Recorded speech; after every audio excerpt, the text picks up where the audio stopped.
Olá, querido, graça e paz, graça e paz. Só fazendo aqui os reajustes finais aqui para a gente começar a live. E eu vou passar toda a direção aqui para o Rafael Martins, que ele vai estar conduzindo aqui esta programação, tá bom? Então, só os testes aqui finais. Eu acho que tá legal o som. Vê se tá chegando bem para você aí, tá bom? Qualquer coisa você fala, ok? Então acho que tá bom, tá? Mas qualquer coisa você fala aí. Muito bem, queridos, já estamos aqui ao vivo e nós vamos estar falando hoje sobre vários assuntos sobre o Apocalipse, mas eu quero passar toda a direção para o Rafael, porque nós estamos uma vez por semana, ou de 15 em 15 dias, fazendo aqui uma live sobre perguntas e respostas sobre o Apocalipse. E ele tem algumas perguntas para fazer em relação ao Apocalipse. E nós vamos estar conversando hoje. E deixa entrar mais pessoas lá. Acho que não tem ninguém ao vivo ainda participando, mas vai entrar. Daqui a pouco entra alguém aí. Ok? Então ele vai estar.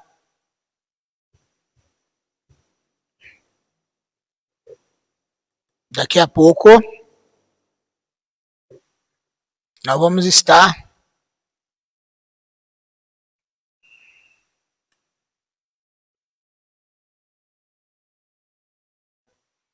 fazendo aí a nossa live. Ok? Maravilha. Então vamos lá, gente. Pastor. Vai falar pastor, tá vendo?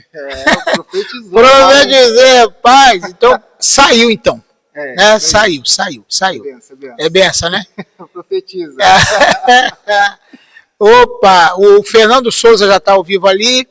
Vamos falar um pouquinho sobre a questão do Apocalipse. Vamos falar sobre vários assuntos. E eu quero passar para ele, Rafael Martins, que é locutor, que é escritor, tá? É um profissional muito abençoado e vai estar dirigindo aí esse podcast, tá bom? É contigo, Rafael. É isso aí, pessoal. Excelente noite a todos. Rafael Martins aqui, o seu amigo de sempre. Mais um podcast com você. Mais um Papo de Graça. Não é isso? É Papo de Graça? Pode. O quê? O nome? É. Não, não é não. Qual é o nome do seu podcast? O nome do podcast é Podcast Graça e Paz Queridos. Embora eu quase eu não uso esse termo, mas o nome é por causa do slogan, né? Que eu começo toda a palavra dizendo Graça e Paz Queridos. Aí ficou esse nome aí. Tá certo. Tá? Podcast Graça e Paz e Pod Vaso. Você estará assistindo esse podcast depois, editado lá no canal Pod Vaso, tá bom? E aí, acompanha a gente lá também. Você que está com um pouquinho mais de tempo mais à frente, estaremos lá para poder trazer mais luz para o seu conhecimento, como sempre. Só uma pergunta, tá gravando ao vivo na onde? Ou não? Não, está sendo gravado. Aqui no meu é gravação para poder editar depois. É, sim, ok. Eu estou aqui no StreamYard, fazer propaganda, né? StreamYard, patrocina nós. É verdade, StreamYard. Amém. Então, vamos lá, gente. Ó, o tema é Apocalipse para os nossos dias, parte 2. E hoje vamos falar sobre temas tremendamente profundos. E eu também quero fazer aqui um agradecimento. Sim. Pode ser? Pode, vontade. Olha, gente, sábado agora, eu e a minha digníssima esposa, Renata Martins, estivemos lá no grande concurso A Voz. Esse concurso realizado lá pela família Bonfim. Estava lá a nossa amada e cantora e professora, né, Joelma Bonfim, a Josi Bonfim também estava lá o grande amigo e cooperador também, o Wallace Batista, gente da gente, olha, uma pessoa humilde, muito querido, e tudo isso foi graças à família do pastor Wellington e também da Thaís Oliveira, que estavam lá. Thaís Oliveira, cantora, né, estava lá concorrendo ao concurso A Voz. Então, pessoal, você já sabe, né? Um concurso de excelência aí, já tivemos lá 3 ganhadores. Nós estivemos cobrindo a grande final desse concurso, né? E eu agradeço aí a família Bonfim por essa grande oportunidade. Agradeço ao Wallace Batista, que nos deu essa oportunidade também, fazendo a ponte lá com a Joelma. Tá bom, gente? E agradeço também ao pastor Wellington e a Thaís Oliveira também, que foram super humildes, super gente fina. Estou editando a segunda parte do vídeo, tem terceira parte já lá do show completo, né, do programa todo, e vocês vão acompanhar mais para frente. Amanhã eu pretendo soltar a segunda parte das entrevistas dos candidatos, tá bom? Acompanhem, gente. Vamos lá. Perguntas profundas sobre fé e eternidade. As perguntas tocam temas fundamentais da fé cristã e da interpretação das Escrituras.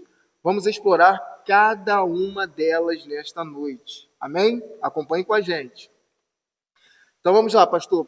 Nossa primeira pergunta de hoje é: quem é o cavaleiro do Apocalipse? Aqui seria o cavaleiro branco ou seria os 4 cavaleiros? Aqui aparece, no caso, a gente está falando sobre os 4 cavaleiros do Apocalipse. Embora nós temos que prestar atenção na questão do cavaleiro branco do Apocalipse, tá? Mas quando você fala no singular quem é o cavaleiro, né, do Apocalipse, a gente entende que não é só um cavaleiro. São vários cavaleiros do Apocalipse. Então nós vamos abordar aqui os 4 cavaleiros do Apocalipse. Sim. No capítulo 6, são mencionados 4 cavaleiros que representam diferentes formas de julgamento e destruição no mundo. E cada cavaleiro simboliza uma coisa. Então nós temos que prestar atenção no simbolismo do Apocalipse. Tem muita gente, Rafael, que ele pega o Apocalipse e lê ou interpreta como tudo literal. Mas nem tudo no Apocalipse é literal. Muitas vezes, algumas coisas no Apocalipse, ou quase tudo, é simbólico. Tá? Então, por exemplo, conquista. O primeiro cavaleiro, montado em um cavalo branco, simboliza a conquista e a falsa paz. Você vê o cavaleiro branco, aí o que dá para entender? Né? A pessoa pensa assim, não, se é um cavaleiro branco, só pode ser coisa boa. Sim, verdade. Né? E muitos se confundem com isso. Achando que o primeiro cavaleiro que aparece, né, o cavaleiro branco, é o mesmo do segundo. Exatamente, não é. Então, por exemplo, o que no capítulo 6, se você quiser dar uma lida, a gente está aqui com a Bíblia, né, na mão, né, uma Bíblia mais fácil de ler aqui, tá? Que na verdade, no capítulo 6, então vamos falar um por um, para nós termos a ideia correta de quem são esses cavaleiros do Apocalipse, capítulo 6, ok? Então vamos ler aqui para você ter uma ideia, tá? No capítulo 6, no versículo 4. No versículo 4. Saiu outro cavalo. Não, perdão. Nós vamos ver aqui qual é o cavalo. Saiu outro cavalo, um cavalo vermelho. Aqui nós vamos falar primeiro do cavalo vermelho. Capítulo 6. Capítulo 6. Na verdade é capítulo 6, tá? Que começa a falar dos cavaleiros. Mas o que é importante? O que significa o cavaleiro branco? O cara do cavalo branco, tá? Ele representa o quê? Simboliza uma falsa... simboliza uma falsa paz. O que a gente entende como paz, né? Bandeira da paz, né? Bandeira branca, né? É a paz. mas na verdade é a falsa paz. Significa aquele período que o anticristo vai oferecer uma falsa paz. Aí a Bíblia fala assim: quando disserem a paz e segurança, aí é que virá repentina destruição. Deixa eu só baixar aqui. Aqui está assim, ó. Vamos lá, capítulo 6, versículo 2. Vi então, e eis que um cavalo branco, o seu cavaleiro tinha um arco. Versículo 2. Versículo 2. Olhei, e eis que um cavalo branco, e o que estava montado nele tinha um arco.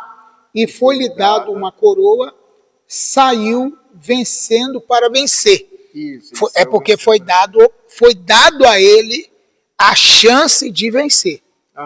Entendeu? Foi uma breve oportunidade. Uma breve oportunidade. Ele não é um vencedor.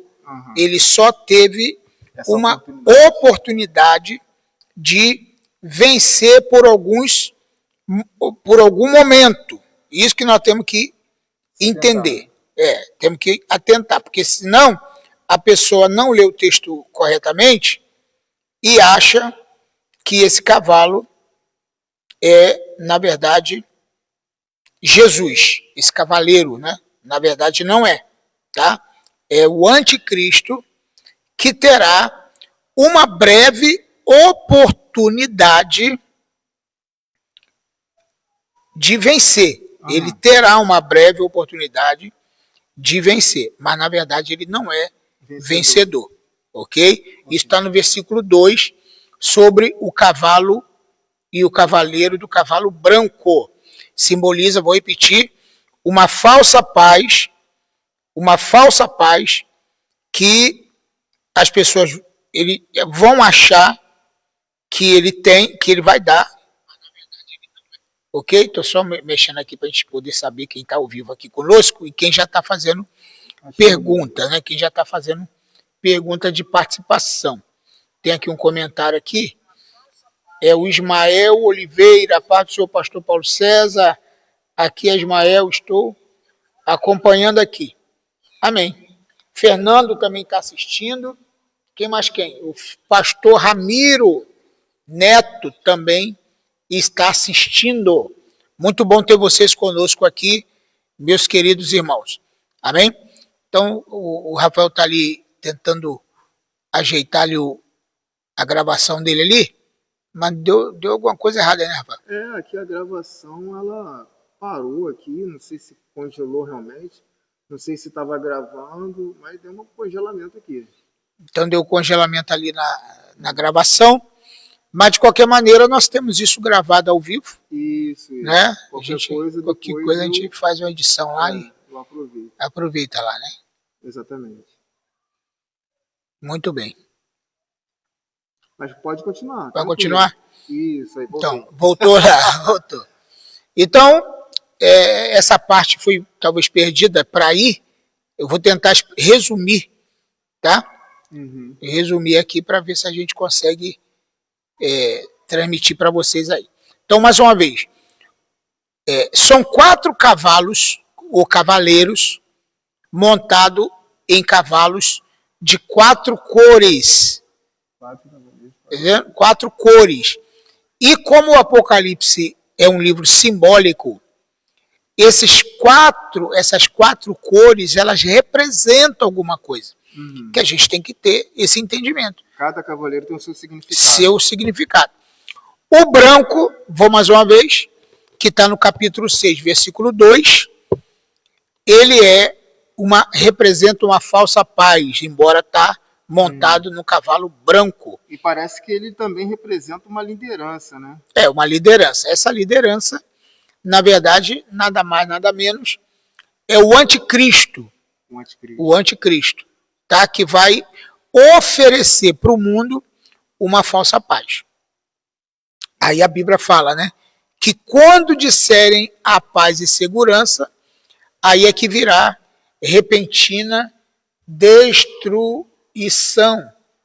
Tá bom? Então, deixa eu até colocar aqui esse versículo, para a gente poder está mostrando para vocês, em 1 Tessalonicenses 5:3, tá? Tá dizendo assim, ó: quando disserem a paz e segurança, é porque virá repentina destruição. 1 Tessalonicenses 5, versículo 3. Então, quando é que virá destruição? É quando alguém disser: agora nós estamos em paz, agora nós estamos em segurança, agora nós temos alimentação, agora nós temos Aí depois disso, paz.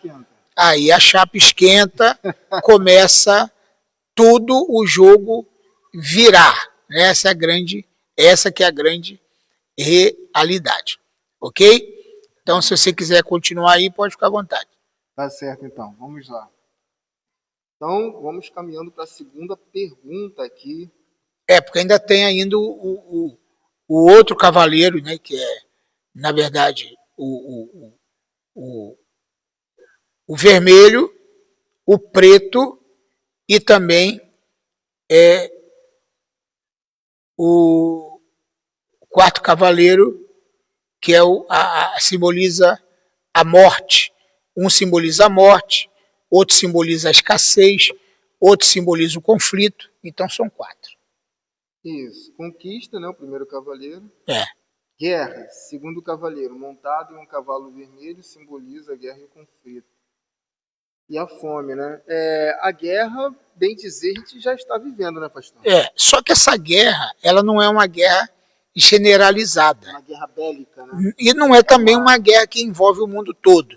Uhum. Porque a verdadeira guerra, quando acontecer, ela vai acontecer no mundo todo. Sim. Então, o que está acontecendo é uma guerra isolada. Entendeu? E não é uma guerra mundial. Né?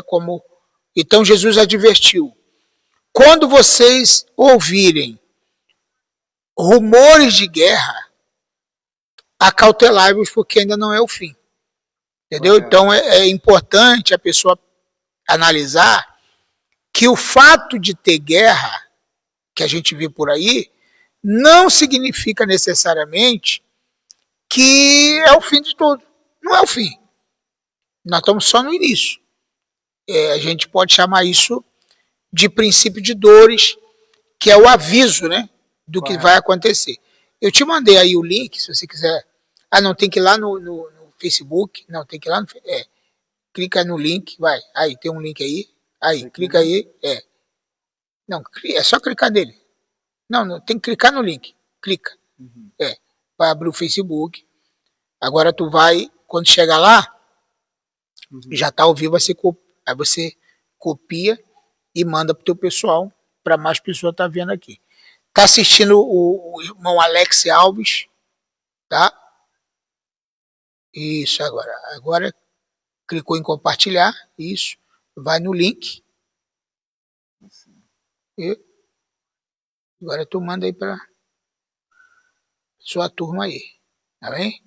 Então esse pessoal, cadê sua linha de transmissão, não tem? Tem sim, mas eu vou mandar só para os principais. Tá. Ok. Vamos lá, continuando. Então vamos lá. Então, essa guerra, ela não é uma guerra que vai, não é uma guerra que está abrangendo todo o mundo todo. Está só alguns países, né? Na verdade, a verdadeira guerra tem que envolver esses países, até porque será uma guerra mundial. Será uma guerra mundial, mas o início tem que envolver eles, porque eles estão envolvidos no conflito bíblico. Tipo, os árabes, que são descendentes também de Abraão, mas são descendentes de Ismael. Aí vem Isaac, que são o povo judeu. Então a guerra envolve eles, e está sendo envolvido. Mas então, quando ela se tornar uma guerra generalizada, mundial, aí sim a gente vai ter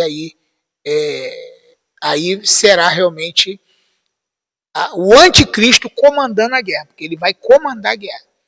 Ele vai ter poder sobre os exércitos do mundo, como diz Apocalipse capítulo 13, e vai ter também poder político, poder religioso e poder econômico. Então ele vai ser o cara que vai mandar em tudo, então a guerra vai ser comandada por ele é o anticristo. Mas no momento ainda não é o fim. Tá? Ok. Correto. Alguma pergunta aí no nosso chat? O Alex está dizendo aqui, tá? Eu vim, boa noite, fico ligado aqui na live e vim para aprender mais da palavra. Amém. Deus abençoe. Tem aqui um amigo também, o apóstolo André Leal, está assistindo. E eu queria pedir você que compartilhasse essa live para o maior número de pessoas possível, para a gente conseguir atingir. É claro que ela depois vai para o YouTube, através do canal do Rafael, vai o meu canal no YouTube também, mas é bom que outras pessoas consigam compartilhar e assistir. Tá bom, vamos lá? Pode ficar à vontade. Vamos lá. Então, a guerra vem trazendo a fome, Uhum. né, a pobreza para a massa da população. É igual está acontecendo hoje em dia. Tá? Hoje a Carla Lourenço também está aqui. Deus abençoe, Carla. Deus abençoe. Deus abençoe. Deus abençoe. Vamos supor, não sei se você está acompanhando os conflitos que estão no Oriente Médio, e uma das coisas que a guerra causa é realmente a falta de alimentação. Sim. E aí o que acontece? Muita gente passando fome literalmente. Os países humanitários, né, que vão lá levar comida para os refugiados ou para as pessoas que estão lá em situação de pobreza, estão jogando alimento pelos aviões, pelos helicópteros, e é aquela febre de gente, aquele enxame de gente para comer uma comida que muitas vezes eles brigam por uma. Então a guerra traz fome. Então Jesus já havia falado. No final dos tempos haveria o quê? Fome, peste e terremoto em vários lugares. Inclusive teve um terremoto semana passada, que foi o maior terremoto que já teve até hoje. Ah, mas morreu alguém, ou então abalou, derrubou prédio? Não, não foi. O terremoto foi o maior em extensão. Né? Em extensão. Rapaz. Em extensão. Você tem uma ideia, ele alcançou vários países. O tremor de terra chegou em vários países. Então isso tudo é um aviso, né, de que algo tenebroso está para acontecer em breve. Correto. Tá certo. Então vamos lá. E claro, né, com tudo isso, a morte, né? A guerra por si só já vai trazer morte, mas contudo a fome vai trazer mais morte ainda. Mais morte ainda, né? Muita gente vai morrer de fome, aliás, já estão em alguns países, mas quando essa guerra ficar generalizada, aí a coisa fica bem pior, e aí a gente só tem que esperar aí o arrebatamento da igreja para Deus levar aqueles que estão preparados para o arrebatamento, para o dia do Senhor. E a grande observação que nós temos aqui é que, além de trazer a morte, ela traz também o inferno, ou seja, muitos vão despreparados, né? Exatamente. Por quê? Essa questão do inferno é muito importante. Eu, no meu livro, você está preparado? No meu livro, eu falo sobre a realidade do inferno. A realidade do inferno. Tem gente que não acredita, inferno é aqui mesmo e tal. Eu falo no meu livro que o inferno existe, embora ele não foi inaugurado. Tá? Isso é muito bom a gente falar. Você acha que ninguém entrou lá ainda? Ninguém está no inferno. Ninguém está... Nem algo parecido, porque o que dá a entender é que sim.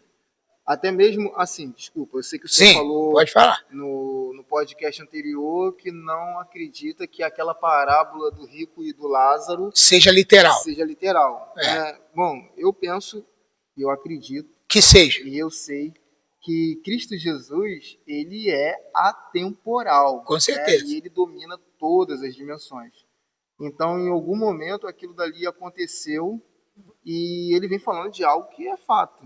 Entendeu? Só que, o Rafael, a própria palavra parábola né? Ela já diz de uma ficção. Então, vamos supor, vamos botar assim.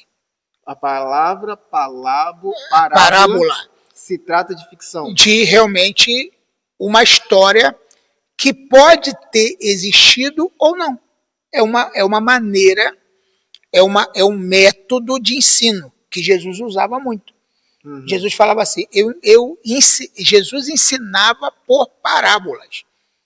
Entendeu? Então, o que é uma parábola? É contar uma história. Então, quando você conta uma história, as pessoas conseguem ter uma captação de entendimento melhor do que quando você... Então, quer ver uma pessoa que consegue sobressair bem numa palestra? É quando ele faz storytelling, que é hoje uma palavra em inglês, que é contar história. Contar história. Então, quando você conta uma história contar da maneira certa, de a maneira também correta, da maneira certa, para atrair a atenção do público, isso aí. É o que Jesus fazia. Jesus atraía a atenção das pessoas contando parábolas, contando história. E tem uma coisa interessante que Jesus fazia, e faz, né, porque a Bíblia está aí, porque eu não gosto de dizer essa palavra que todo mundo está falando aí, que a Bíblia vai dizer, eu não gosto disso, eu não uso esse termo, porque a Bíblia não vai dizer nada, ela já diz, tá? Então, só para você saber, os pregadores aí gostam de usar esses jargões, né? A Bíblia vai dizer, então a Bíblia não vai dizer, a Bíblia diz, entendeu? E Jesus já disse, ele não está dizendo ainda, ele não vai dizer nada, ele já está dizendo. E então, a história bem contada, bem explanada, ela faz com que as pessoas compreendam aquilo que está sendo dito, aquilo que está sendo explicado. Então ele contou várias parábolas e aquilo, por exemplo, a parábola do reino, né, da festa, que o pai de família fez uma festa e convidou várias pessoas para ir na festa. Aí, e ninguém quis ir para a festa. Ninguém quis ir. Mas chamou todo mundo e ninguém quis ir. Cada um falou, eu tenho que cuidar da minha fazenda, outro tem que cuidar do meu gado, outro tem que enterrar meu pai, outro tem que não sei o quê. Ninguém foi. Aí o homem da parábola, Jesus falou que ele mandou convidar todo mundo, os mendigos, e pelos valados, pelas favelas, pelos abrigos, chamar todo mundo. E a festa dele ficou cheia de convidados. Ficou cheia de convidados a festa dele. Quer dizer, essa história foi real? Claro que não. Jesus está dizendo o seguinte, que aquela pessoa que rejeitar o convite do Senhor, ele vai convidar aqueles que são mais desfavoráveis. Porque Jesus, ele não veio, aí ele está dizendo o seguinte, eu não vim para os sábios nem para os e nem para os entendidos. Tá? Por isso ele falava por parábolas, porque as parábolas faziam com que os sábios e entendidos não compreendessem o que Jesus tinha para dizer. Porque eles esperavam algo mais complexo, não algo simples. Algo simples. Então a parábola era muito simples. E eles pensavam assim, esse cara é o mestre e está contando um negócio tão simples. Só que os discípulos entendiam. Porque era da vivência dele. Da vivência dele. Então Jesus ele compreendia isso aí. Então hoje em dia, por exemplo, um bom palestrante, um bom pregador, ele não é aquele pregador que tem muita profundidade, que tem muito, né, conteúdo e tal. O bom pregador é aquele que faz o seu auditório entender o que ele está falando. Se você conseguir fazer com que o auditório entenda a sua mensagem, você é um excelente pregador. E a eloquência não é a gritaria, a eloquência não é o falar com potência, né? A eloquência é falar de forma que as pessoas entendam. Isso é eloquência. E Jesus faz isso muito bem. É verdade. A gente que, assim, somos pregadores pentecostais, temos um costume meio chato, né, de achar que a pregação nossa só é boa quando o povo se rasga em glória, né? Aleluia e tal, aquela coisa toda. Mas, na verdade, nem sempre é isso.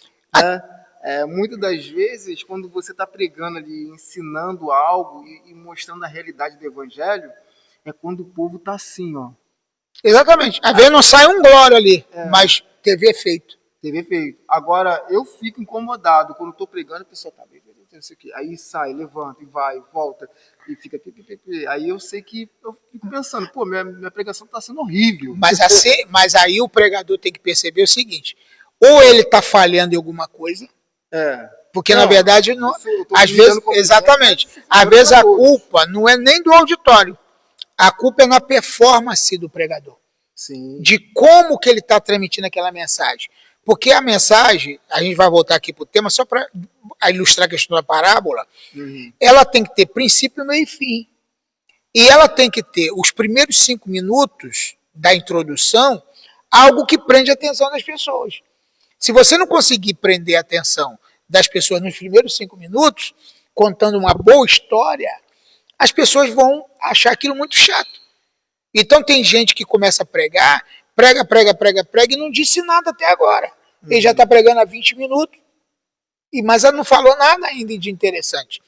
Então por isso que o pregador precisa gastar uma semana preparando uma mensagem para pregar às vezes 15 minutos, ou para pregar 30 minutos. É igual um artista, que ele vai ensaiar o texto, ensaiar a cena, para fazer em 40 segundos uma cena. Exatamente. Né? Mas ele ensaiou quantos meses daquela cena? Vários meses. Mas às vezes o pregador ele não tem a paciência de estudar o tema, de estudar a mensagem, e aí quando o público não presta atenção no que ele está falando, ele bota a culpa no público. Ele fala, pessoal, sei o quê, chama a atenção do pessoal e tudo mais. Então Jesus contava e ensinava por parábola, e nem sempre a parábola era algo que aconteceu. A do rico e do Lázaro, por exemplo, é uma delas. Então, por isso nós vamos voltar a falar. Não tem ninguém no inferno ainda. Ah, fulano ruim desse jeito só pode estar no inferno. Pode ser que ele vá para o inferno. Não agora, tá? Mas ele vai um dia. Então, onde estariam essas almas que partiram sem Cristo? As almas que partiram sem Cristo estão na sepultura. Porque a própria palavra sepultura, traduzida, por isso que a gente tem que ter uma pequena noção que seja do grego e do hebraico. Porque o que significa sepultura? Se você for ler aí, ver no Google, pergunta aí, por exemplo, o Google, você quiser agora, pergunta aí o que significa inferno no original hebraico. Vai dizer... no original hebraico significa Geena. Geena. Que é o lugar, aquele vale, né? Onde eles colocavam os corpos que ficavam ali queimando, não é isso? Então, mas só que literalmente significa inferno. A palavra literalmente sepultura significa inferno, lugar dos mortos. Então, onde estão esses mortos quando Jesus vier? Então, vamos ler, para a gente poder ter essa ideia, essa compreensão. Daniel capítulo 12. Daniel capítulo 12. Olha aqui. Aonde estão os mortos? Essa é a grande questão. Ó, então, se você quiser ler, pode ler aí na sua Bíblia. Tá, lê aí, capítulo 2. Ó, capítulo 12. 12, 2. Muitos dos que dormem no pó da terra ressuscitarão, uns para a vida eterna, outros para a vergonha e horror eterno. Então, a pergunta é, onde estão essas pessoas? Não, sim. Segundo isso aí. Vamos lá. Segundo a Bíblia, a alma também pode ser a pessoa em si, né? O corpo, a matéria. Mas a gente sabe que a alma é algo intangível também. Né? Então, onde estaria esse espírito chamado alma? O espírito volta para Deus, né? Só que não é para salvação, tá? Tem que ser entendido isso. O espírito volta para Deus, esse espírito aí, não é o espírito volta para Deus para ser salvo. qualquer espírito de qualquer pessoa vai voltar para Deus. De qualquer pessoa. Seja ele cristão ou ímpio. Ele vai voltar para Deus, o espírito dele. Sim. Dependente. Mas o que esse espírito vai voltar para Deus? O fôlego de vida. Só isso. Agora, a salvação é outra coisa. Então, se a gente pensar assim, o espírito volta para Deus, então significa que a pessoa está com Deus, mesmo ele sendo ímpio? Não. Então, essa é a grande questão. Outra questão aqui nesse texto, muitos do que dormem no pó da terra, ou seja, muitos do que dormem aonde? No inferno? Não, no pó da terra. Lá no lago de fogo? Não, no pó da terra. Eles vão ter que ressuscitar. Porque se ele não ressuscitar, ele não vai ter a punição. A punição, Rafael, só vai acontecer quando essa pessoa ressuscitar. Não tem punição agora. A punição é no final dos tempos. Então aqui, muitos do que dormem no pó da terra ressuscitarão. Agora esses muitos aí têm um sentido muito forte. Eu já expliquei para algumas pessoas e algumas pessoas falam, caramba, isso aí eu não entendi esse negócio, agora eu estou entendendo. Então quem são esses muitos? É porque nem todos vão ressuscitar. Agora, os que irão ressuscitar, uns vão ressuscitar para a vida, aí começa a eternidade, a salvação. E outros para a vergonha e desprezo eterno. Aí tem a condenação. Mas para ter condenação e para ter vida eterna, tem que ressuscitar lá do pó da terra. Não tem ninguém sofrendo no inferno ainda e não tem ninguém gozando das mansões celestiais ainda. Está todo mundo no pó da terra. Então é como se cada uma dessas almas, independente de ímpios ou cristãos, estivessem um sono. Exatamente. E a gente não está falando aqui... Por isso que Salomão fala que na sepultura não é conhecimento. Exatamente. Então, para você ter uma ideia... Vamos falar de Salomão. Não, perceberam, né? Então, vamos ver. Você já tocou no questão do Eclesiastes. Eu já falei para alguns amigos aqui que não se trata de sono da alma, ok? Não se trata de sono da alma, como os adventistas falam. O que eu falo é baseado no que Salomão falou. E tem muita gente que, Salomão estava num período de loucura quando disse isso. Gente, ou a Bíblia é a palavra de Deus ou não é. O Salomão não sabia o que estava dizendo. Então, por que está escrito então? Bom, e Salomão também, ele era envolvidíssimo com o espírito de sabedoria. Exato. Né? Ou seja, o Espírito Santo. Né? E o Espírito Santo ensinava tudo para Salomão. Ele era apaixonado pela sabedoria. Então. Só você ler o capítulo 8 e o capítulo 9 que você vai entender quem é a sabedoria e até mesmo o gênero. Isso. Deixa quieto. Vamos para a próxima. Vamos Olha lá. aqui, capítulo 9, versículo 5 de Eclesiastes. 9 e 5. Vamos dar uma lida aí, gente, porque isso é muito importante. Tá aqui o pastor Otoniel Pinheiro assistindo, tá aqui o pastor Valdemar, tá aqui mais quem? O Marcelo Cardoso tá assistindo. E o Alex falou o seguinte, tem também aquela situação da mensagem estar arrastada e o público dormir no meio da explicação, né? Naquele momento que eu falei sobre a pregação. Vamos lá, capítulo 9, versículo 5. Deixa eu mandar o meu abraço aí pro pastor Toniel Pinheiro. Pastor, abraço, tá? Satisfação tremenda de estar aqui junto com o senhor. E quando tiver o curso de psicologia, psicanálise, por gentileza, me avise que eu quero ser o seu aluno nessa matéria aí, tá bom? Graças a paz. Então vamos lá. Versículo 5. 9 e 5. 9 e 5? Então é capítulo 9, né? Capítulo 9, versículo 5. Tá, Quem lá. quiser participar, gente, dá a sua opinião, vai falando aí. Fala assim que é importante e a sua colaboração vai enriquecer ainda mais aqui a nossa live, o nosso podcast e a gente vai se desenrolando aqui, tá Isso, bom? Vamos lá. O negócio é tirar suas dúvidas. Versículo 5. Porque os vivos sabem que vão morrer, mas os mortos não sabem nada e não têm nenhuma recompensa a receber, porque a memória deles jaz no esquecimento. Então, quando eu Eita. falo de dormir, na verdade a Bíblia fala, Paulo fala muitas vezes, né? Dos que dormem no Senhor, dormem no Senhor. O que é dormir no Senhor? É dormir garantido que a sua salvação está certa. É morrer, dormir no Senhor é você dormir crendo, acreditando, sem preocupação que a sua salvação está correta, está certa. Então, por isso aqui, muito porque os vivos sabem que vão morrer. A gente sabe que vão morrer um dia. Nós sabemos. É verdade. Mas os mortos não sabem nada. E não tem recompensa a receber, porque a memória dele já no esquecimento. Então não tem, fulano está lá, morreu, ele deve estar lembrando de mim. Não está lembrando nada. Nem vagando pela Nem terra, vagando. Espíritos Exato.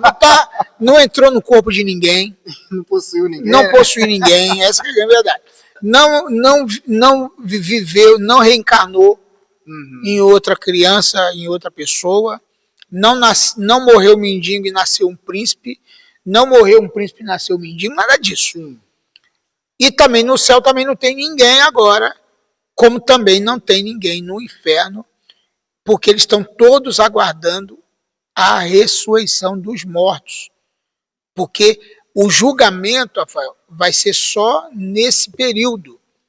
Então, eu quando estava estudando, né, eu estava querendo entender essa questão, porque que muitos espíritas falam sobre reencarnação, então eu tive que mergulhar um pouco a fundo, né? E a gente só aprende de verdade quando a gente crê. E depois que eu criei, eu tive que desconstruir essa crença, buscando na própria Bíblia. Entendeu? Por quê? Porque a Bíblia, ela é a verdade, ela é a luz. Então, muitas das vezes, é igual a gente estava falando na semana passada, né? Que, meu Deus, João veio no espírito de Elias.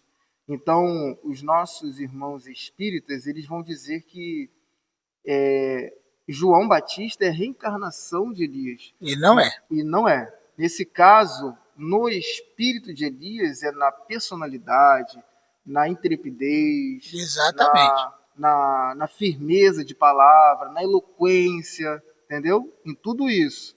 Ou seja, porque espírito é intelecto, inteligência, conhecimento, né? É o modo de você ver o mundo. O espírito é o que te dá o ânima, né? Que te transforma numa alma vivente.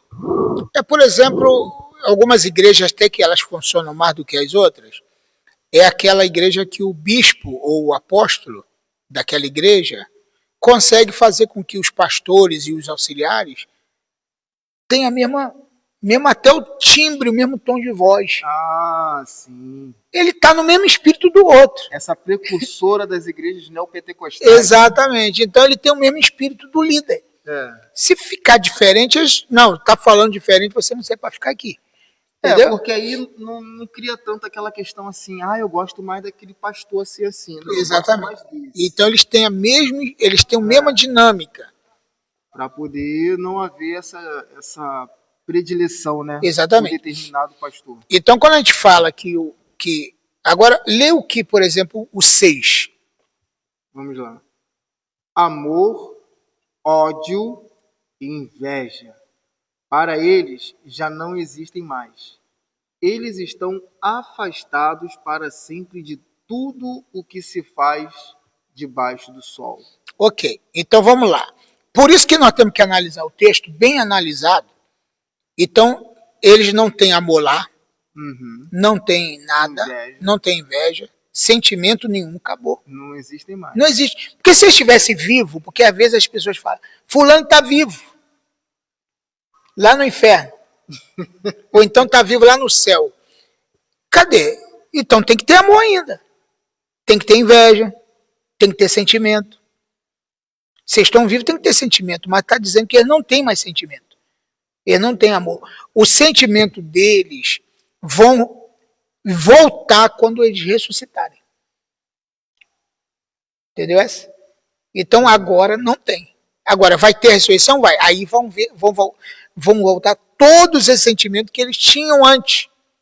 Tanto é que, se você for ler aqui, por exemplo, no versículo 10. Versículo 10. Ó, vamos lá. Olha Tudo aqui. que vier às suas mãos para fazer, façam conforme as suas forças, porque na sepultura, que é para onde você vai, não há obra, nem projetos, nem conhecimento e nem sabedoria Então, alguma. para onde a pessoa vai? Para a Sepultura. sepultura. Para a sepultura. Então, Ou seja, um sono. Para sepultura. Né? Só que é um sono assim. A pessoa morreu hoje, morreu 10 anos atrás. Ele, pum, pagou. Vai acordar na ressurreição. Como se fosse no estalar de piscar de olhos. Caramba, acordei na ressurreição, tô aqui, vou ter que prestar conta dos meus atos. Mas para nós passou 10 anos. Mas para ele foi fração de segundo. Incrível. Entendeu? Interessante. Por quê? Para nós, porque nós estamos contando o tempo. E eles não estão mais. Não tem tempo para quem morreu. Não existe tempo para quem morreu. Quem morreu, morreu, não tem tempo para eles. Eles não estão contando, e poxa, hoje é segunda-feira, cara, dia 4, e o que deve estar acontecendo lá na Terra? Não tem nada disso aqui. Porque tudo está no esquecimento. Por isso que a Bíblia adverte aqui. Tudo que vier na tua mão para fazer, olha o que eu estou dizendo para você, faça. Urgente. Veio uma oportunidade, abraça. Veio uma chance, pega. Veio um ministério, um chamado de Deus, se você tem chamada realmente, vocação, faça. Conforme a tua força, porque essa força aí é segundo a tua capacidade de fazer. Porque tem muita gente fazendo coisa, Rafael, que não tem capacidade para fazer. Além das suas capacidades. Então é melhor você não fazer. Então o que tem que vir na tua mão? Aquilo que você realmente tem condição. Porque vai vir a oportunidade. Cara, eu tenho capacidade, a minha capacidade é de varrer a igreja. Então, faça isso da melhor maneira possível. A minha capacidade é de ficar na porta atendendo as pessoas. Então, faça isso da melhor maneira possível. Mas a minha capacidade é ser professor, é ser um palestrante. Faça da maneira. Então, tudo que vier na tua mão, faça. Mas não é tudo de você chegar assim e abraçar um monte de coisa de uma vez. E aí você não consegue dar conta de nada. É tudo dentro da sua realidade. Tudo dentro da sua capacidade. É bom. Entendeu? Então, se você não tiver capacidade para fazer aquilo, é melhor você não fazer, porque senão você vai ter que prestar conta do mau uso da oportunidade que você abraçou. É verdade. Então é melhor pegar o pouco e fazer bem feito do que abraçar tudo e não fazer nada. Então, é muito importante o entendimento desses versículos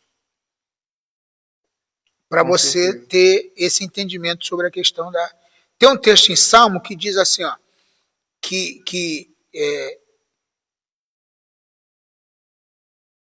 como é que é o texto?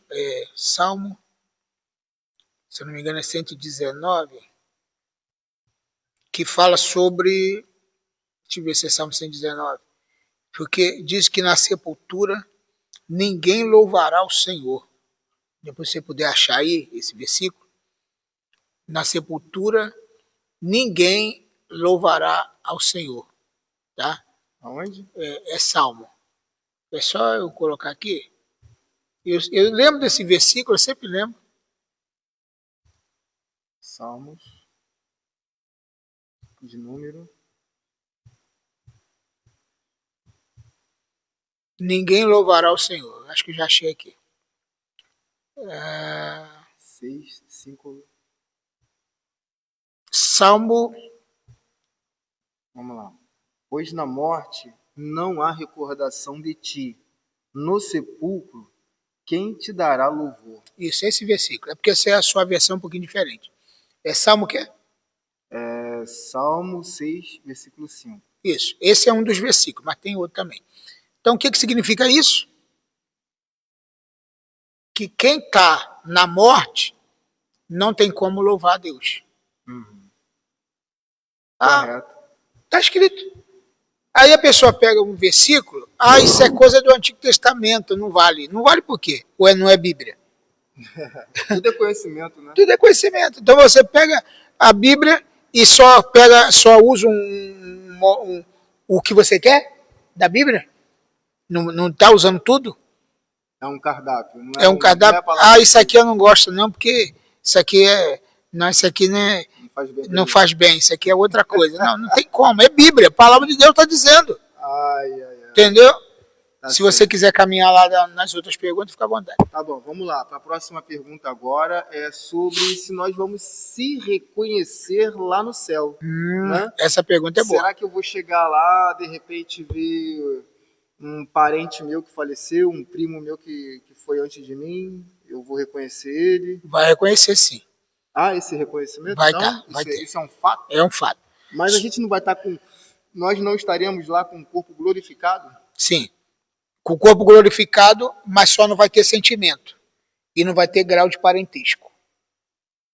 Essa aqui foi minha esposa lá na Terra. Não tem isso. Vou te explicar por vários textos que não existe isso. Então, 1 Coríntios, capítulo de número 13. Aí cabe aquela questão, né, pastor, que diz que nós seremos como os anjos. Mas seremos como os anjos que estão na presença de Deus. Porque aqueles que não estavam mais, ou que quiseram se desvincular da presença de Deus, esses tiveram aquilo que eles quiseram ter, né? Então vamos ler 1 Coríntios capítulo 13, versículo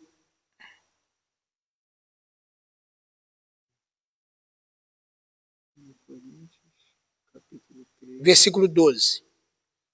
Então dá uma lidinha nesse texto, meus irmãos, para você ter uma compreensão disso aí. Tá. Vai lá.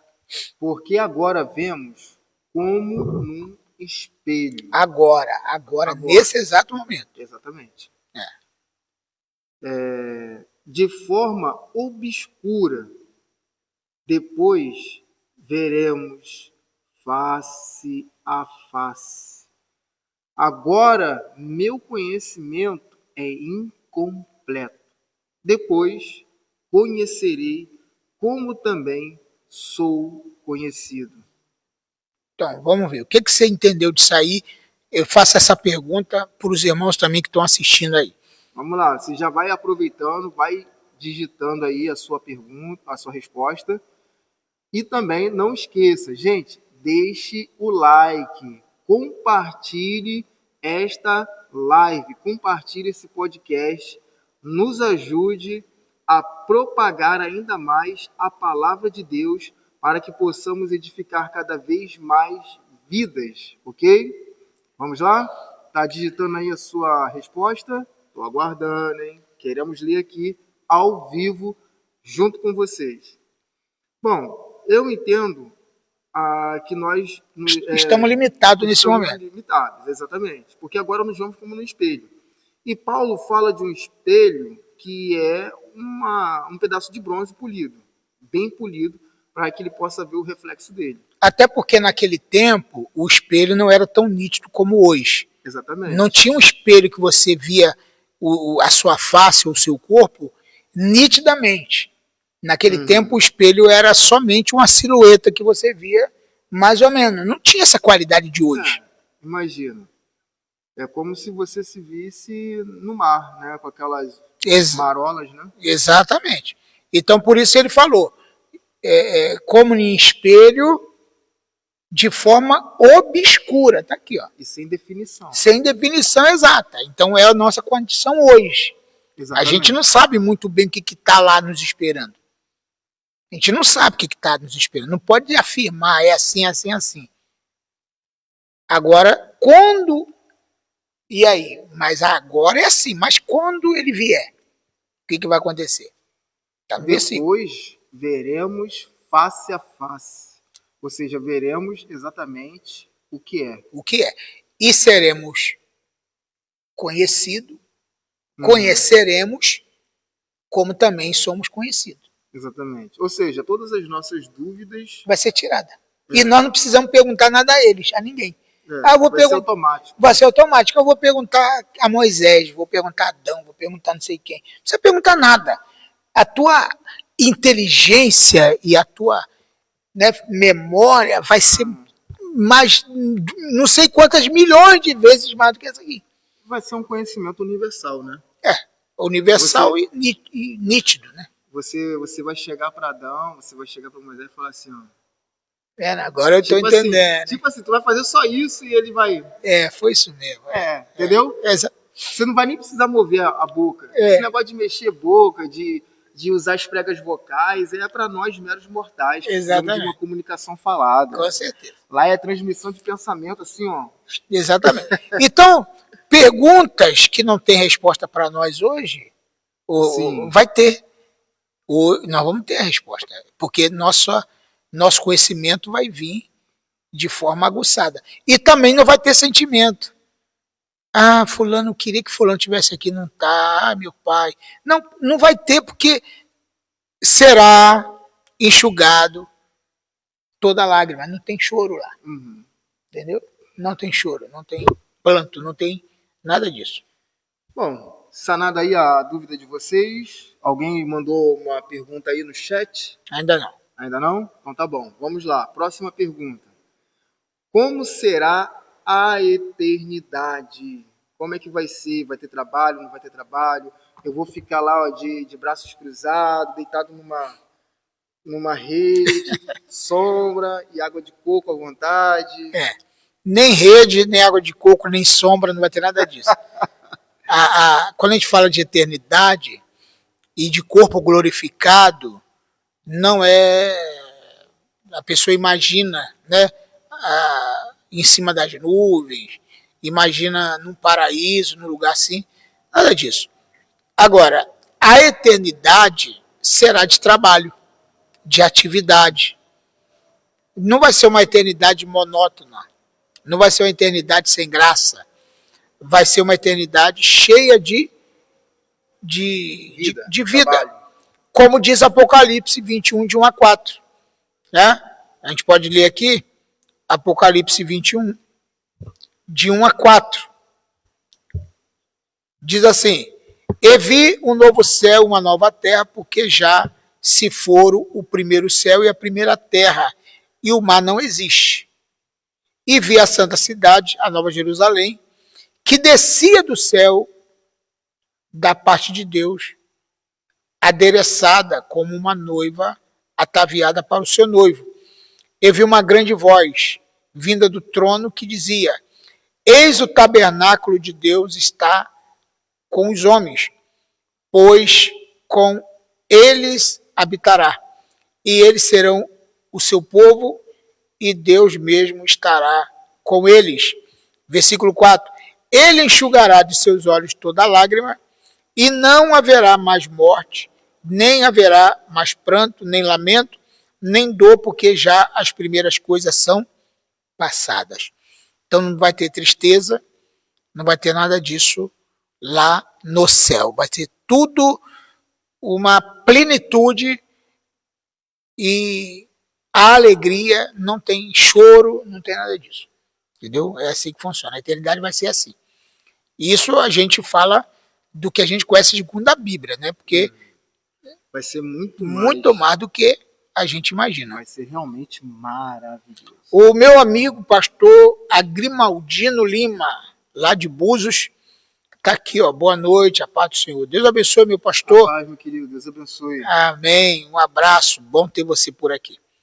Então vamos lá. Nas próximas. Próximas perguntas? Pode ser. Vamos lá. Como será a eternidade, né? Já foi aqui. Vamos lá. Salvação realmente só em Jesus ou temos outras opções? Essa pergunta é muito boa, porque tem muita gente que acredita que se ele for de outra religião, crer em outro Deus ou de outra forma de religião, ele pode ser salvo. Mas a Bíblia fala que em nenhum outro há salvação. Esse é um versículo muito fácil. Está em Atos 4:12. Se você quiser ler, está lá. porque em nenhum outro há salvação. Não existe salvação em Maomé, em Buda, em Confúcio, em Maomé. Não tem salvação em outro. A salvação é exclusivamente em Jesus. 4:12. Então, se você quiser ler para ver na sua versão. Vamos lá, gente. Aqui, ó. E não há salvação em nenhum outro, porque debaixo do céu não existe nenhum outro nome dado entre os homens pelo qual importa que sejamos salvos. Deu para entender? Então, eu vi na internet outro dia um pastor dizendo: tem salvação lá para os adeptos de Maomé, tem salvação para os adeptos lá do Alcorão, tem salvação para os indígenas, os hindus, né, para aqueles que adoram a vaca, né, não tem salvação. A salvação é para quem crê em Jesus. E como é que vão ficar essas pessoas que morreram sem ter a oportunidade de ouvir falar de Jesus? Aí é que tá. Vão ser julgados segundo sua própria lei. Isso? E outra coisa, se alguém tiver de ser punido por eles não ter conhecido, eles vão ser punidos. Como é que é? Repete. Eles vão ser punidos. Se alguém tiver que ser punido, vai ser a igreja. Não ter conhecido? Vai ser a igreja. Uhum. A igreja é a grande responsável pela propagação do evangelho na terra. Se você teve a oportunidade de pregar para alguma pessoa e não pregou, Deus vai cobrar de você. Ih, pastor, mas eu sou tímido, e agora? Como é que eu faço? Prega de outra forma. Então você não precisa pregar falando. Você pode pregar com o seu testemunho, com um convite. Pode usar as redes sociais. Eu vejo pessoas atravessando, passando lá o dedo no celular para baixo, para cima, mas não tem coragem de botar um versículo lá, de mostrar uma palavra, ou até de compartilhar uma pregação. Ele não compartilha nada. Ele pode lá nos stories dele, coisa aleatória que não tem nada a ver com o evangelho. Ele segue um monte de gente. Eu conheço gente que é cristã e ele na internet ele não segue ninguém, nenhum pastor, ele segue artista. Ele segue artista. Complica, não complica ou não complica? Como é que você vai fazer? Exato. Eu tenho vergonha, não gosto de aparecer nas câmeras. Então. Eu tô falando de modo geral, tá, gente? Não é para uma pessoa específica. Porque pessoas tímidas existem em todos os lugares, em todas as classes sociais e em todos os países. E quando a Bíblia fala, ficarão de fora os tímidos, isso é muito sério. Ficarão de fora os tímidos. Uhum. Quem são os tímidos? É aquela pessoa que não tem condição de falar numa câmara, não tem condição de falar lá no altar? Não, não é esse não. O tímido é aquela pessoa que esconde a sua fé, que esconde que você é um cristão, que não deixa as pessoas saberem da sua fé. Esse é o tímido. O tímido é aquele que fala de qualquer coisa muito bem. Fala de futebol, entende tudo, fala de Flamengo, fala bem do Vasco, fala não sei o quê, de jogadores, e quem é reserva, quem é titular, quem tudo. Fala tudo, menos da Bíblia. Menos da Bíblia. Aí... Não complica? Aí dá ruim. Então, aí dá ruim demais. Dá ruim demais. Ele acompanha tudo, mas não acompanha a Bíblia. E outra coisa, tem gente hoje em dia que sabe muito de política. Eu conheço gente, eu sigo pessoas, amigos, né? Que quando vai compartilhar alguma coisa, compartilha política. Olha aí, gente, é melhor vocês se inscreverem no canal do Pós de Vaso e também aqui do pastor Paulo César e começar a compartilhar, que aí você já está fazendo o seu trabalho de evangelismo, tá bom? Exatamente. Vamos lá, ó, todo mundo compartilhando. Clica na setinha aí, manda aí para 10 amigos para poder divulgar a palavra. 10 amigos não crentes, vai lá, vai. Não, pode ter uns 2 ou 3 crentes. Isso. Ô, Rafa, olha o que fala aí, bota na sua Bíblia, Ezequiel 3,18. Só para a gente ter uma ideia do nível de responsabilidade que a igreja tem em pregar o evangelho. Ezequiel 3,18. Olha o que a Bíblia fala. Quando eu disser ao ímpio, você certamente morrerá, e você não o avisar e nada disser para o advertido seu mau caminho, para lhe salvar a vida, esse ímpio morrerá na sua maldade. Mas você será responsável pela morte dele. E aí? É aquela palavra que Jesus fala, né? Que vai cobrar o sangue, né? Exatamente. Então, toda a responsabilidade está nas nossas costas. O ímpio vai morrer na sua maldade. Morrer é perder a salvação. Morrer na sua maldade. Ele está dizendo já. Morrer na sua maldade. Exatamente. Ele vai perder a salvação. Mas o sangue dele eu vou cobrar de você. Eita! Você vai ser responsável por isso. Porque você teve oportunidade, você pôde falar, você teve chance de pregar de uma forma ou de outra. Eu não tenho condição de ser missionário, de ir lá para a África, lá para o Afeganistão pregar. Mas tem outras maneiras de pregar, de contribuição. Você, com certeza. Ou ajudar na obra missionária. Dízimos, ofertas. Dízimo, né? Oferta, para manter a obra de Deus ativa.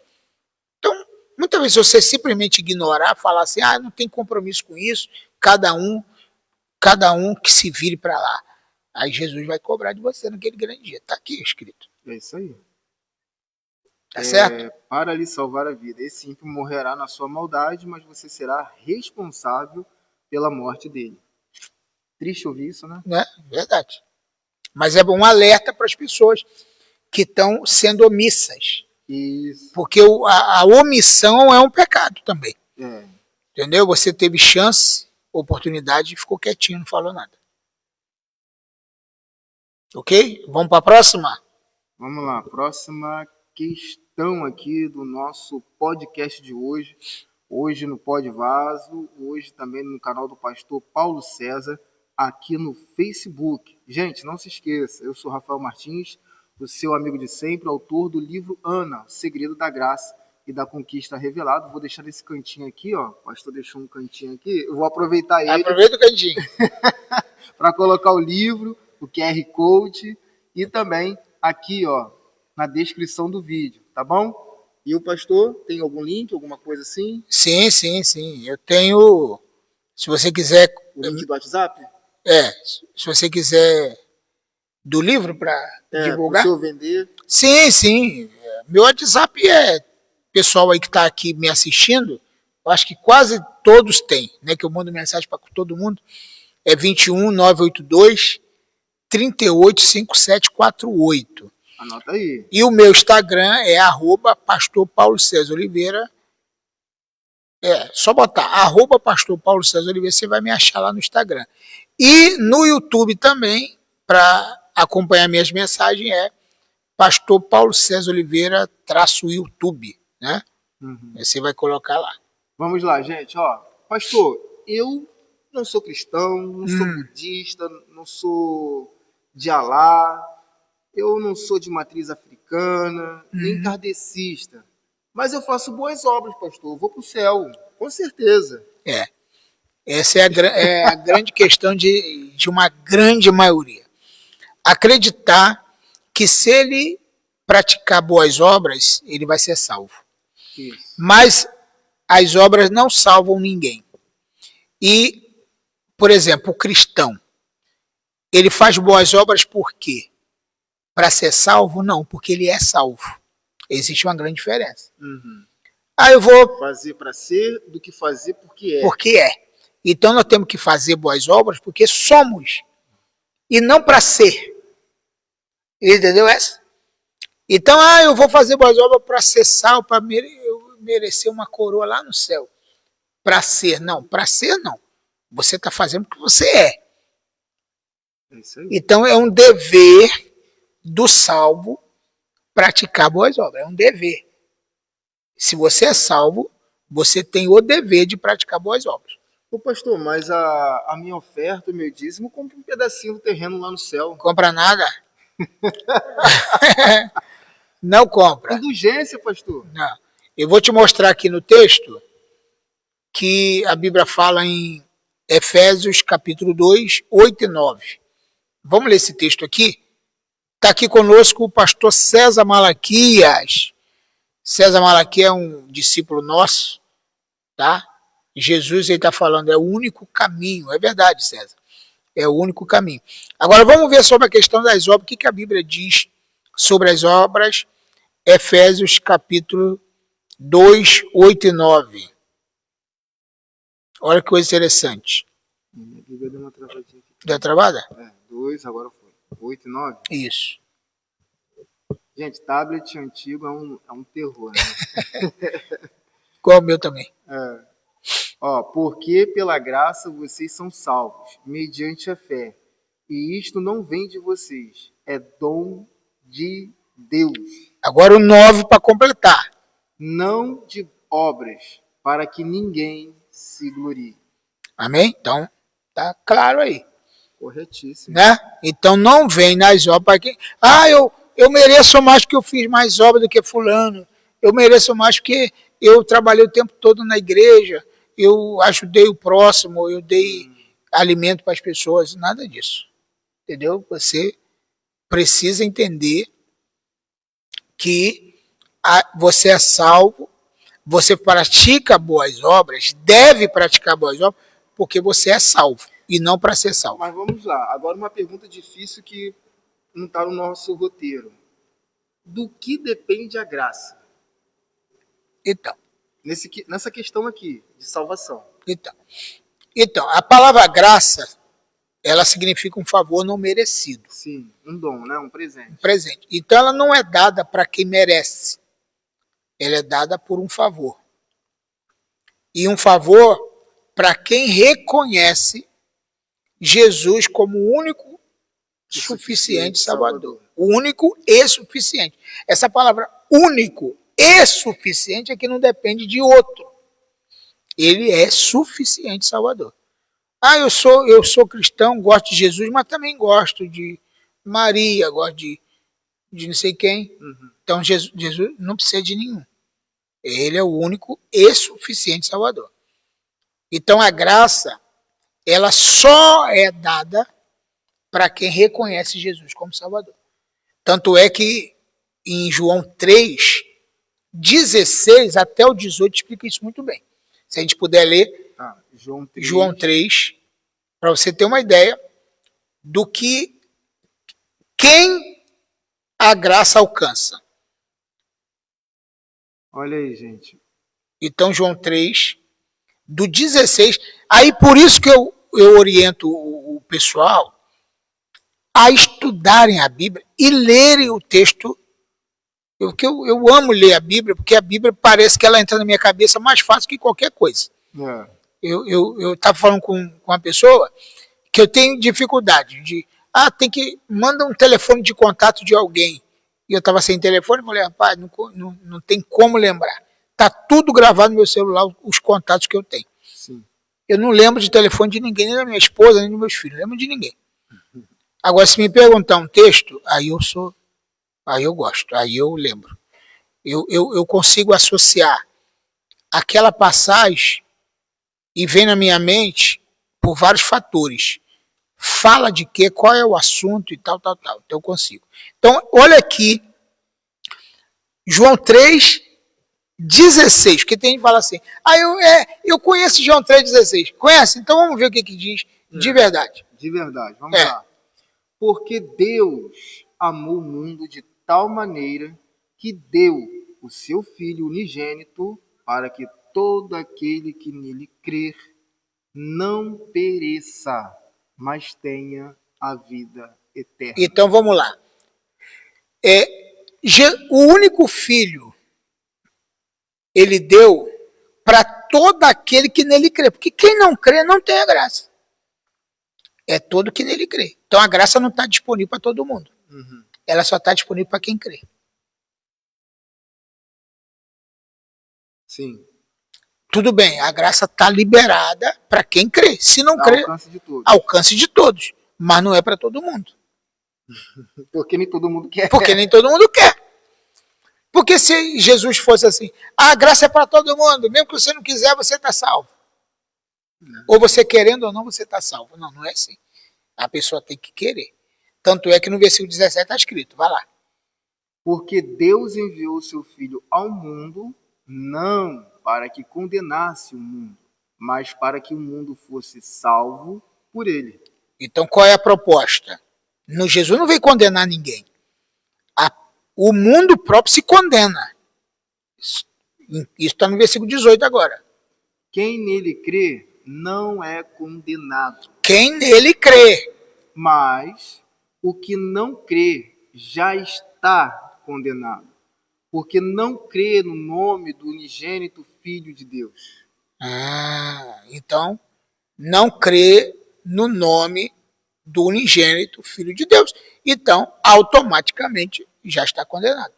Está condenado. Mas, poxa, outro dia eu vi na internet uma mulher falando, eu queria crer, mas não consigo crer. Então, infelizmente, meu irmão. Eu queria crer igual os crentes, mas eu não creio. Eu não consigo acreditar. Então, esses seriam os filhos da perdição? Gente, compartilhe a nossa live, compartilhe esse podcast para que você possa trazer luz ao conhecimento de muito mais pessoas. Eu sou Rafael Martins, o seu amigo de sempre, e estou aqui com o meu amigo e pastor Paulo César, falando sobre o Apocalipse para os dias de hoje. E aí, você acredita que já está vivendo o Apocalipse ou você acha que, nem existe isso? Exatamente. Agora, olha o que diz, Rafael, o 19.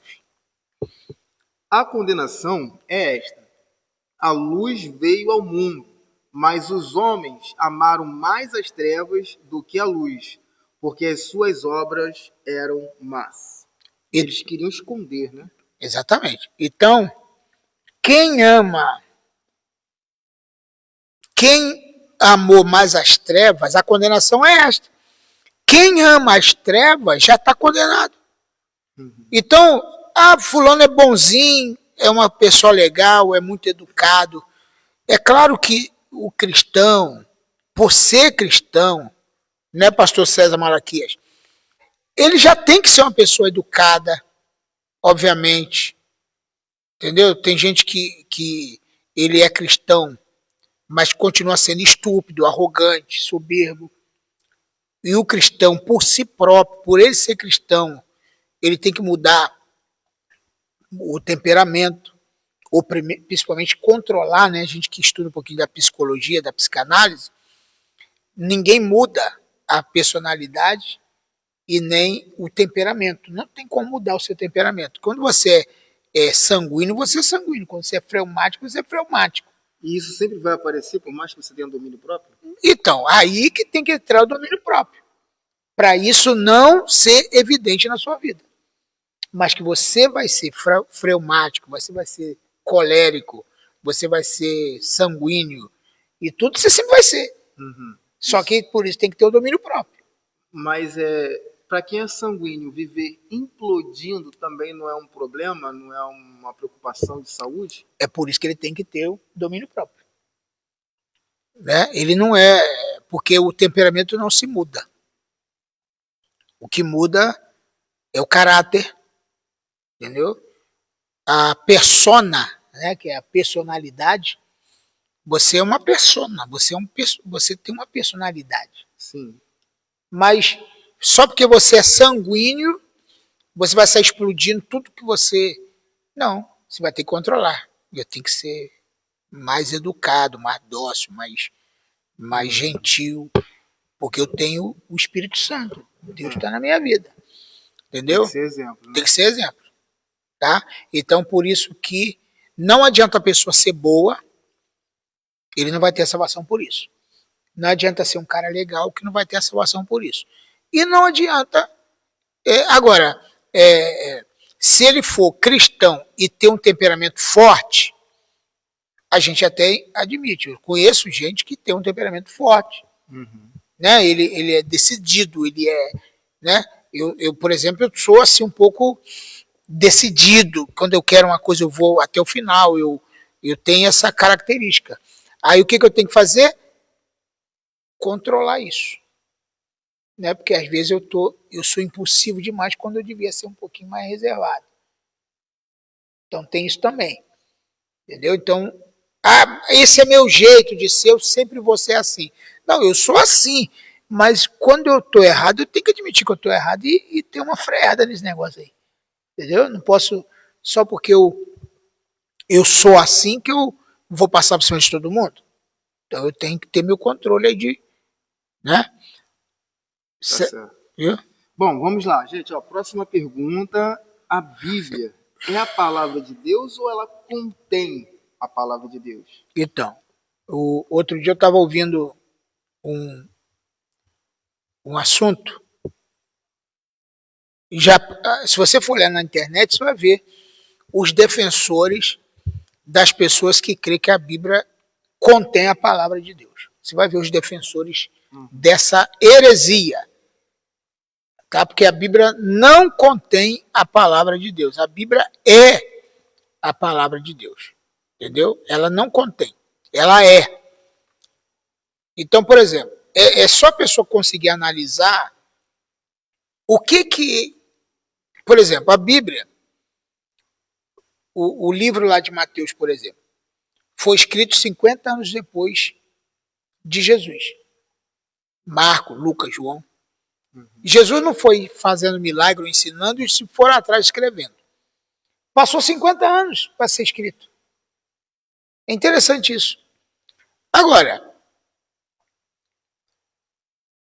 cada discípulo, cada apóstolo teve uma maneira peculiar de escrever a mesma história.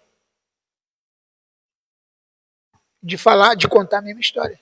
Marcos contou de um jeito, Mateus contou do outro, Lucas contou do outro, a mesma história. Sabe por que está diferente? Que às vezes a pessoa fala, a Bíblia está vendo? Tem erro. Não tem. Porque foram 50 anos que passou. Então, você me conta uma coisa, um mês atrás, eu vou contar a mesma história? Não vai. Do mesmo jeito que você me contou? Não. Eu vou contar diferente. Mas a história é a mesma. Então a Bíblia, ela é a palavra de Deus porque ela é inspirada por Deus. Agora, do longo dos tempos, houve erros de tradução, de interpretação, erros de grafia, né, de escrita. Então, ficou muita coisa perdida. Mas ela não contém, ela é a palavra de Deus. Até as palavras do próprio Satanás falando, que você vai ver isso lá na Bíblia, o diabo falando, se você é o filho de Deus, manda que essas pedras se transformem em pães. Aí você pode perguntar, a palavra de Satanás é a palavra de Deus? Só que o que está escrito é a palavra de Deus. Entendeu? A gente não pode pegar assim só porque quem falou foi Faraó, quem falou foi um imperador qualquer, foi um saduceu, um fariseu que falou, que não é a palavra de Deus. Está escrito, Deus permitiu com que essas palavras dessas pessoas estivessem na Bíblia para uma compreensão nossa. Que só se, já pensou assim, igual ao Alcorão, por exemplo, como é que é o Alcorão? É uma palavra que só Maomé fala. Só tem história de Maomé. O Alcorão, então, ele é baseado em história, como se fosse Jesus contando parábolas? Então é só o Maomé falando, contando a visão dele. É igual o livro da Ellen White. É a interpretação dela sobre aquilo. Ellen White seria a profetisa dos adventistas do sétimo dia. Isso. Você entendeu? Então, é muito importante a gente ter esse entendimento. Por isso que a Bíblia é a palavra de Deus. Tá ok? A Bíblia é e ponto final. É. Né? E mesmo assim ainda tem muitos detalhes que muitos de nós cristãos ainda não dá aquele devido valor, peso, por achar que é um livro arcaico, escrito por pessoas ignorantes, que muitas das vezes observavam bem mais do que nós para os nossos dias. Quer ver uma coisa interessante? A Bíblia foi escrita por 40 autores. Sim. O Alcorão foi um só. Entendeu? Você tem uma ideia. E ela é mais inerrante do que o Alcorão, E o né? que é claro, porque Que foi, tipo assim, uma visão de que Maomé, né? Muhammad, isso. teve de Gabriel, que veio narrando para ele a história verdadeira. E Paulo mesmo vem dizendo, né, que se algum anjo de luz vir vos trazer outro evangelho que não seja esse, que seja anátema. Exatamente. O Muhammad, que é o Maomé, ele era analfabeto. Então a gente vai ler ali, por exemplo, ó, o livro de Alcorão, o livro do Islã, foi revelado ao profeta Maomé por Alá, Deus, através do anjo Gabriel. Os muçulmanos acreditam que Maomé, por ser iletrado, recitava as revelações de seus seguidores e as registravam em diversos materiais como pergaminho e ossos. Após a morte de Maomé, essas mensagens foram compiladas e organizadas, resultando no Alcorão que conhecemos hoje. Então a Bíblia foi escrita por 40 autores diferentes, em época diferente, e todas elas se agrupam e ficam tudo unânimes. 40 pessoas. E o Alcorão foi só um. Qual que seria mais confiável, né, no caso? Uhum. Entendeu? É isso aí. Você, né? Eu estou falando, não estou aqui criticando aqui os maometanos, né? Os islâmicos, né? Os islâmicos. Eu só estou dizendo que a Bíblia é muito mais confiável do que um livro que foi escrito por uma pessoa só. Por uma revelação de um suposto anjo, né, gente? Exatamente. Claro, tem coisas ali que faz você entender como que funciona o mundo espiritual também, né? Mas como funcionam costumes, o modo deles pensar, mas trazer isso como via de regra para sua vida, a nível espiritual, e de que você vai ser salvo através disso, não. E também, desculpe te cortar, Jesus e o Antigo Testamento, o mandamento é: não matarás, embora teve muita gente que matou um ou outro, entre aspas, por um comando de Deus, né? Que tem gente que critica a Bíblia, porque como é que pode um Deus da Bíblia mandar matar não sei o que, não sei o que, não sei o que. Bom, eu penso o seguinte, tem muitos que são, eu esqueço o nome que se diz, sofismas. Sofisma. Então, tem um povo que acredita que Deus do Antigo Testamento é um Deus mau, um Deus perverso e tudo mais. Mas não é, gente. Não é questão disso. A questão é, Deus tinha uma terra para dar para o seu povo, né, para os descendentes de Sem. E depois para os descendentes de Jacó, Abraão, Isaac e tudo mais. E só que os habitantes daquela terra, eles tinham muitos gigantes no meio deles. E aqueles que não eram gigantes, eles tinham uma genética contaminada por quem era gigante, ou pelos os antecessores dos gigantes, que eram esses anjos caídos. Então o que acontece? Era necessário fazer uma limpeza.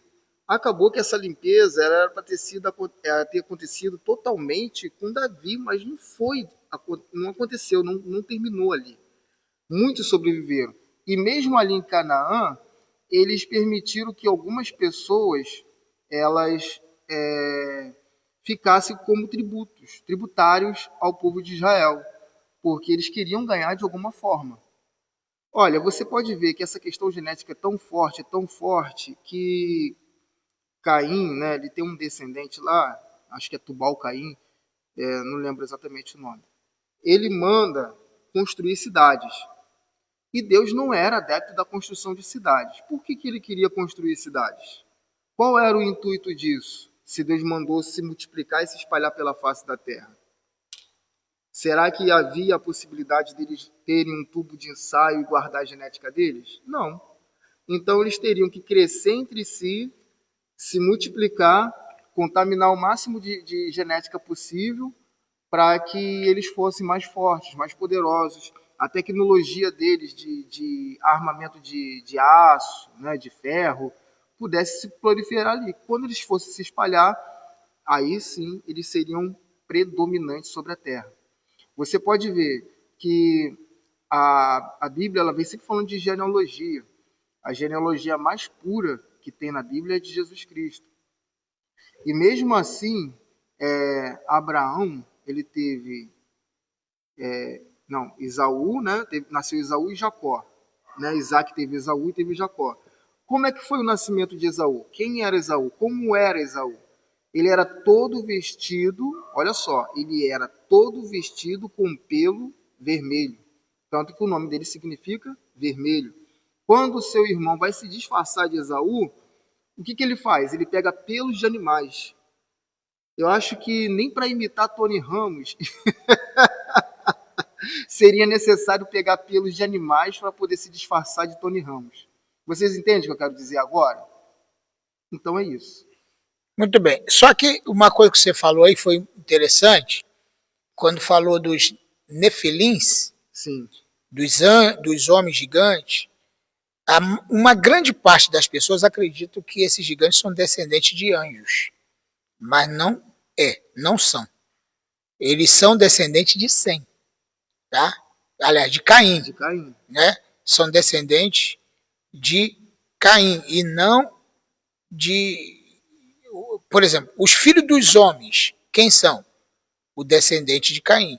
E os descendentes de Deus, os filhos de Deus, descendentes de Sem. Porque não tem como anjo, porque anjo não tem sexo. Anjo não tem relacionamento. Não existe anja.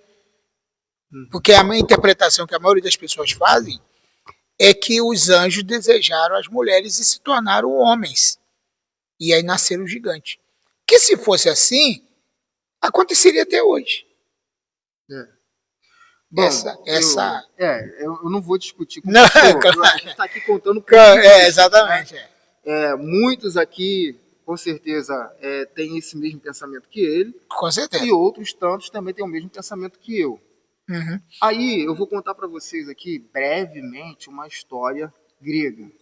Né? Que, vamos supor, deuses como Zeus, Apolo, eles gostavam muito de se relacionar com as humanas, né? E o Prometeu, se eu não me engano, foi Prometeu ou Hefestos. Ele criou uma mulher, né? Essa mulher foi Pandora, né?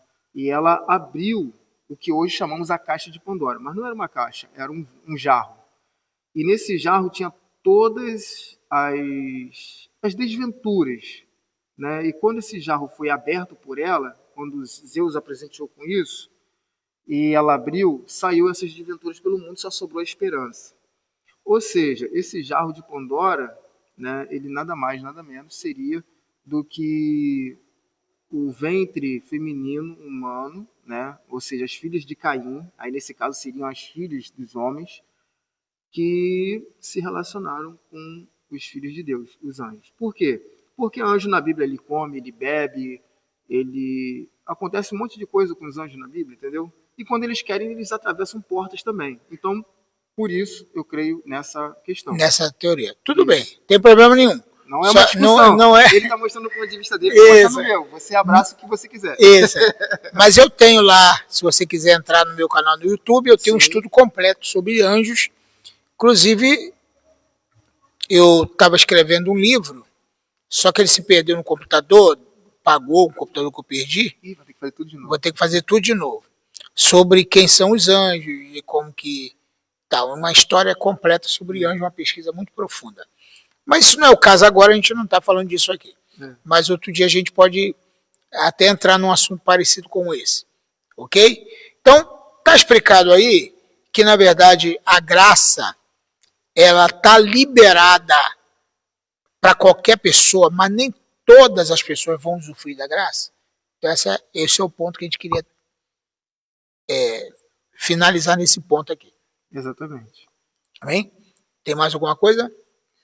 É isso aí, pessoal. Esse é o nosso podcast de hoje, Apocalipse para os nossos dias. E aí, você tem mais alguma dúvida?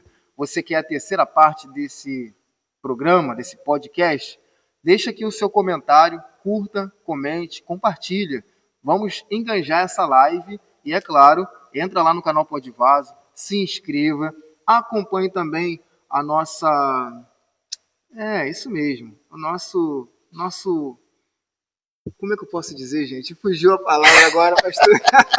Sim. Lembrou? Lembrei. A cobertura do nosso... lá do evento do programa A Voz, né? Você que tem aí pessoas na sua igreja que tem um talento vocal, que se esforça, que faz aulas de canto. Então, acompanhe lá para que essa pessoa venha ter muito mais o desejo de ter o seu ministério propagado, né? E é isso aí, se profissionalizar. Maravilha. Nós estamos no final. Nós fizemos hoje um podcast de quase 2 horas, rapaz. É, um podcast longo, né? Longo, né? Mas para quem gosta, para quem pega as informações, para quem quer estudar teologia, nós temos um curso de teologia aqui. Aproveite. Se você quiser estudar teologia, básico, médio e avançado. Olha aí, que maravilha. Ou pode também fazer um curso de aprimoramento bíblico, de homilética, hermenêutica. Pode fazer um curso de oratória. Muito bom. Que nós temos. E também... Eu fiz 2 vezes. Fez 2 vezes? Então. Fazer um curso de Apocalipse também. Tá? Se você quiser se aprofundar, eu quero saber sobre o fim dos tempos de forma mais profunda. E evangelismo, família. O que você quiser, nós estamos disponíveis para que você possa assistir e participar conosco, tanto presencial como online também. Tá bom? Um abraço, um beijo no coração. Vou deixar o Rafael se despedir, porque o programa é dele. Que isso, né? Nossa. É ele que está fazendo aí a condução do programa e a gente está aqui para responder as perguntas e nós vamos estar... Eu gosto que ele venha, por quê? Porque quando a gente faz um podcast sozinho e fica dando perguntas e respostas, tem que ter alguém para conduzir, né? É bom. Para conduzir, para perguntar. Torna mais dinâmico. Né? Torna mais dinâmico. Então isso é muito bacana. Tá bom? Então um abraço, um beijo no coração. Domingo nós temos culto aqui, 19 horas, e você é meu convidado especial. Deus abençoe sua vida. É isso aí, pessoal. Graça e paz. Eu sou Rafael Martins, o seu amigo de sempre. Não se esqueça, garanta já o seu livro Ano, o Segredo da Graça e da Conquista Revelado. Temos também um livro de poemas e frases e pensamentos, caderno amarelo, lá no Wattpad. Esse está gratuito para você ler, comentar, compartilhar, tá bom? Vamos criar uma comunidade? Que eu gostaria muito de criar uma comunidade de leitores, porque eu estou escrevendo agora 2 livros, né? Um livro de ficção e um livro de romance, falando sobre o perfil de Elias, onde o meu personagem ele vive uma história, vários acontecimentos, até chegar no personagem Elias e aí contar de forma canônica, real, verdadeira e bíblica sobre a história de Elias, entendeu? É um romance. Então são esses 2 livros que eu estou escrevendo e eu preciso de leitores beta para poder me dar esse feedback e eu conto com a ajuda de vocês, ok? Vamos lá, gente. Deus abençoe, graça e paz. Deus abençoe.